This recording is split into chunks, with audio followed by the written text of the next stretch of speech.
This week, there was a bipartisan opposition in the Senate to the President's proposal for a new $447 billion spending bill that I call the second stimulus bill. The President's first big stimulus bill, enacted in February 2009, didn't keep the unemployment rate down. And it's unclear how this second massive stimulus bill would create and sustain the jobs that the President promised.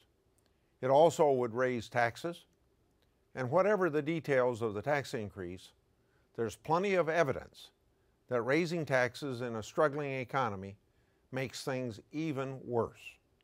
Plus, since World War II, every dollar in new taxes has resulted in $1.17 in additional government spending. That's the opposite direction that we should be headed. So obviously, you can understand why it ran into opposition. The emphasis has got to be on reducing spending, not increasing taxes, and a license yet for more spending. In fact, what the President wants to do is pay for temporary programs with permanent tax hikes. So it's clear that this would lead to more government spending long past what he says would be an economic stimulus. People at the grassroots know that growing deficits and debt are getting in the way of America's economic recovery. And pessimism about Washington's ability to act in a fiscally responsible way by spending less is a damper on the economy. So, instead of a proposal that emphasizes higher taxes and more government spending, it's time for a new approach. Private sector employers need certainty.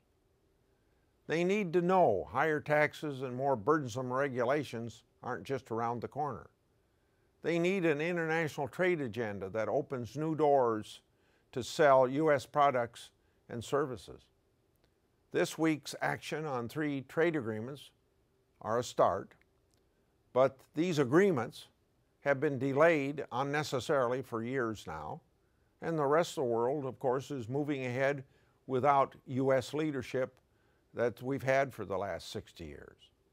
The administration needs to move forward on other trade initiatives without delay. Affordable energy is needed as well.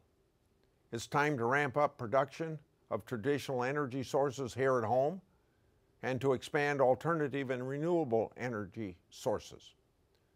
Washington needs to give employers confidence and encourage the entrepreneurial spirit of big and small businesses nationwide.